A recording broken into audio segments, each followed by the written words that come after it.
नमस्कार विद्यार्थियों, मैं विकास जैन सहायक आचार्य राजकीय विधि महाविद्यालय कोटा। आप सभी को नववर्ष की हार्दिक शुभकामनाएं। भारतीय साक्ष्य अधिनियम 1872 की इस यूट्यूब श्रृंखला में आज हम बात करेंगे एस्टॉपल विबंधन।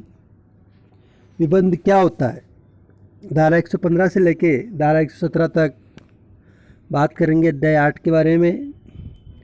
सबसे पहले एस्टॉपल होता क्या है। विबंध को अंग्रेजी में एस्टॉपल कहते हैं, जो कि फ्रेंच भाषा के शब्द स्टॉप, अंग्रेजी शब्द स्टॉप से बना है, जिसका शाब्दिक अर्थ है रोकना।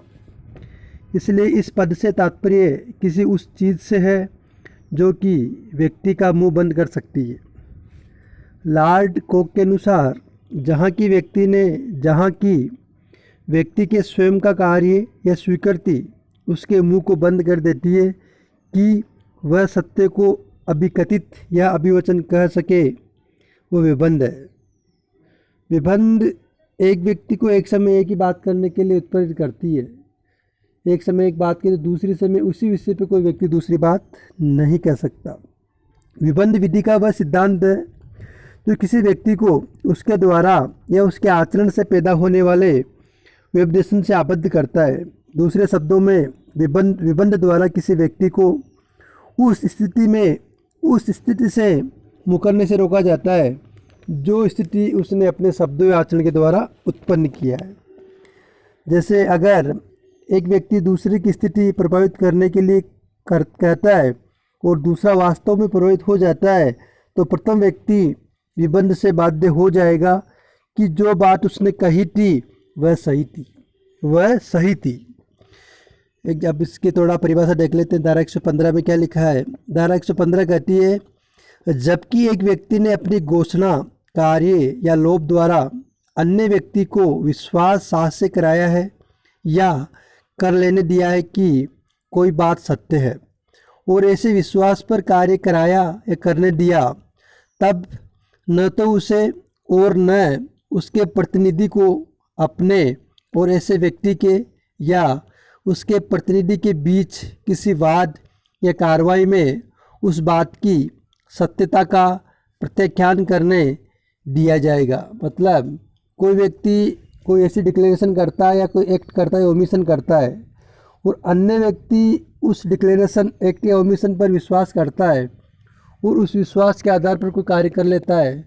जो व्यक्ति ऐसी डिक्लेरेशन करता है तो उसको या उसके प्रतिनिधि को उस बात से मुकरने नहीं दिया जाएगा। विबंध जो परस्पर विरोधी बातों का अभिकथन करता है उसकी सुनवाई नहीं होगी सूत्र पर आधारित है। विबंध इस सिद्धांत पर आधारित है कि यह बात अत्यधिक साम्यहीन और अन्यायपूर्ण होगी कि यदि कोई व्यक्ति रिप्रेजेंटेशन करके या फिर ऐसे आचरण से जो विपदेशन की कोटि का है किसी व्यक्ति को उस प्रकार करने के लिए उत्प्रेरित किया है जो वह अन्यथा न किए होता, तो वह व्यक्ति जिसने विपदेशन किया था उसे अपने पहले के कथन के प्रभाव का डिने या निराकरण उस व्यक्ति की हानि या क्षति के लिए करने की अनुज्ञा नहीं दी जानी चाहिए जिसने उसके अनुसार कार्य किया था। इसमें एग्जाम्पल दिया है कि क इंटेंशनली और मिथ्या रूप से ख को विश्वास करने के लिए प्रेरित करता है कि अमुक भूमि क की है, और एतद द्वारा ख उसे क्रय करने और उसका मूल्य चुकाने के लिए उत्प्रेरित करता है। तत्पश्चात भूमि क की संपत्ति हो जाती है और क इस आधार पर विक्रय के समय उसका हक नहीं था विक्रय अपास्त करने का दावा करता है, उसे अपने हक का अभाव साबित नहीं करने दिया जाएगा। मतलब एक व्यक्ति राम है जो दूसरे व्यक्ति श्याम को कहता है कि ये ज़मीन मेरी है और मैं इसको बेचने का हकदार हूँ, आप इसे खरीद सकते हैं। श्याम व्यक्ति उसका मूल्य देने के लिए तैयार है और ख़रीदने के लिए तैयार है।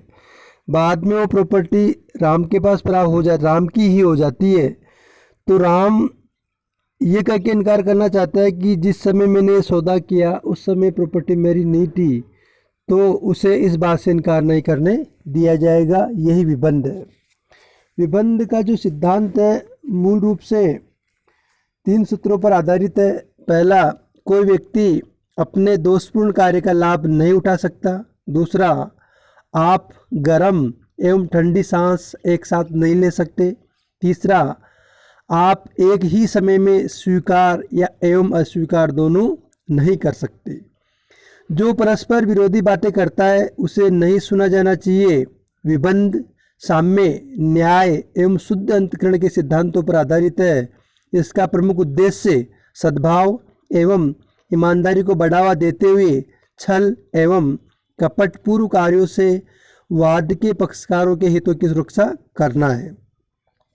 इस तरह विबंध के लिए 3 सिद्धांत है कि एक व्यक्ति एक ही समय स्वीकार करे या अस्वीकार करे, पॉसिबल नहीं है। या तो उसको स्वीकार करना होगा या अस्वीकार करना होगा। इस तरह विबंध को हमने समझा। बात करते हैं विबंध के नियम के अपवाद। विबंध कहाँ लागू नहीं होता? सिद्धांत का अनुप्रयोग जब सत्यता दोनों पक्षकारों को मालूम हो। यदि दोनों पक्षकारों को असली तथ्य ज्ञात हो तो विबंध का नियम लागू न होगा। धारा 115 से ये स्पष्ट हो जाता है कि ये धारा उस मामले में लागू नहीं होती जहाँ पर सत्य बातें दोनों पक्षकारों को मालूम हो। इंडियन कॉन्ट्रैक्ट एक्ट में केस आया था मोहरी बीबी बनाम धर्मदास घोष के मामले में। विबंध का नियम लागू नहीं किया जहाँ पर किसी व्यक्ति ने किसी तथ्य से निरूपण किया है कि उसकी सत्यता दोनों पक्षकारों को मालूम है। सिद्धांत ये है कि ऐसे मामलों में विबंध का नियम लागू नहीं होता। उसके बाद आता है विधि के प्रश्न पर विबंध उत्पन्न नहीं होता। धारा 115 तब लागू होती है जबकि एक व्यक्ति दूसरे को किसी बात की सत्यता पर विश्वास दिलाता है और वह उस विश्वास पर अपने हित के प्रतिकूल काम करता है।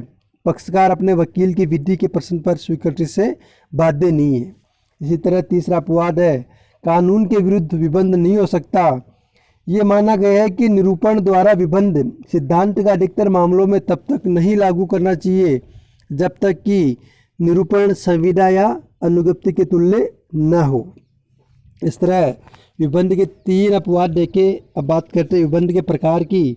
विबंध 3 तरह के होते हैं, अभिलेख द्वारा विबंध, विलेख द्वारा विबंध और आचरण द्वारा विबंध। अभिलेख या निर्णय के द्वारा विबंध, स्टॉपल बाय रिकॉर्ड और जजमेंट। पूर्व न्याय का सिद्धांत अभिलेख द्वारा विबंध का एक उदाहरण है। प्रत्येक पक्षकार को अपील का अधिकार होता है, किंतु यदि उसने अपील नहीं किया या अपील हार गया तो वह उन्हीं पक्षकारों के बीच उसी विषय वस्तु को पुनर्वाद में नहीं उठा सकता। अर्थात जब किसी सक्षम न्यायालय के निर्णय द्वारा मामले का निपटारा कर दिया जाता है तो उस मामले को मामले के पक्षकारों द्वारा पुनः प्रारंभ नहीं किया जा सकता, अर्थात उन्हें प्रारंभ करने से रोक दिया जाएगा। प्रांग न्याय सिविल न्यायालय की अधिकारिता को समाप्त करता है, जबकि विबंध उस स्थिति से मुकरने से रोकता है जो उसने अपने द्वारा उत्पन्न किया है। न केवल पक्षकार बल्कि उनके विधिक प्रतिनिधि भी निर्णय से बाध्य होते हैं। दूसरा है विबंध, विलेख विबंध। इस सिद्धांत पर आधारित है कि जब कोई व्यक्ति विलेख द्वारा दूसरे व्यक्ति से सद्भावनापूर्वक वचनबद्ध होता है तो न तो वह और न उसके जरिए दावा करने वाले व्यक्ति को इस विलेख के प्रतिकूल कुछ कहने दिया जाएगा। यह याद रखना चाहिए कि नियम केवल पक्षकारों तथा उसके उत्तराधिकारियों को ही बांधता है। जब विलेख जालसाजी या अवैध रूप से लिखाया गया है तो वहाँ विबंध का कोई प्रश्न ही नहीं उठता।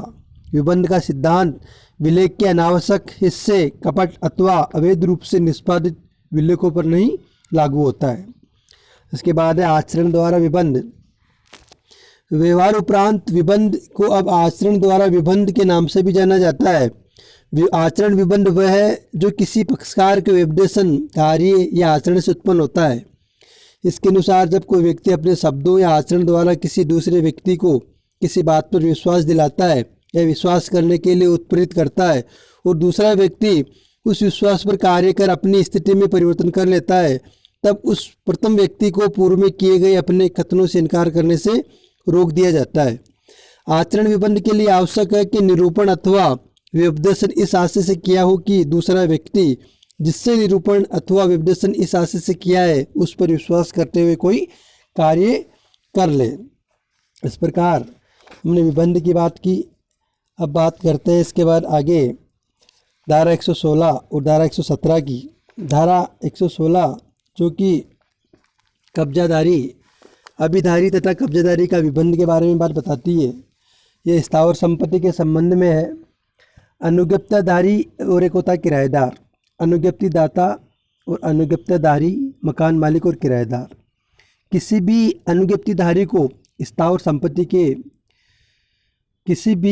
संपत्ति के अनुज्ञप्तिदारी को इस बात का प्रत्याख्यान नहीं करने दिया जाएगा कि अनुज्ञप्ति के प्रारंभ में उस व्यक्ति के हक में कब्जा था। इसी प्रकार किसी किराएदार को प्रत्याख्यान नहीं करने दिया जाएगा कि भूस्वामी को किराएदार के समय ऐसा अधिकार था। मालिक वही जिसने संपत्ति दी है, अभिकर्ता को नहीं। धारा 116 स्थावर संपत्ति के विबंध की बात करती है। अगर मकान मालिक और किराएदार के बीच किराएदारी का संबंध है तो किराएदार ये कह के किराएदार को पर यह विबंध लागू होगा। वो ये नहीं कह सकता कि जब उसने कब्जा किया था तो वो मकान मालिक नहीं था। इसी तरह अनुज्ञप्तिदारी के संबंध में भी लागू होता है। उसके बाद आती है चल संपत्ति का विबंध। इसमें दो भागों में बांटा है। एक तो विनिमय पत्र के संबंध में, दूसरा बेली उपनिदाता उपनिहिति, दूसरा इसमें ही है अनुज्ञप्तिदारी और अनुज्ञप्तिदाता। ये चल संपत्ति के संबंध में है। विनिमय पत्र के संबंध में स्पष्ट कर दिया कि कोई भी प्रतिग्रहीता इस बात का प्रत्याख्यान नहीं करेगा कि विनिमय पत्र लिखने वाला व्यक्ति को अधिकार नहीं था। अर्थात कोई व्यक्ति अगर कोई बिल ऑफ एक्सचेंज लिखता है तो विनिमय पत्र के प्रतिग्रहीता को ये इनकार करने की अनुमति नहीं दी जाएगी कि लेखीवाल को विनिमय पत्र लिखने या प्रष्टांगित करने का कोई अधिकार नहीं था। इसी तरह किसी उपनिहिति को ये इनकार करने की अनुमति नहीं दी जाएगी कि उपनिधान करते समय उपनिदाता को उपनिधान करने का कोई अधिकार न था। इसी तरह अनुज्ञप्तिदारी को ये इनकार करने की अनुमति नहीं दी जाएगी कि अनुज्ञापक को अनुदान करने का अधिकार नहीं था।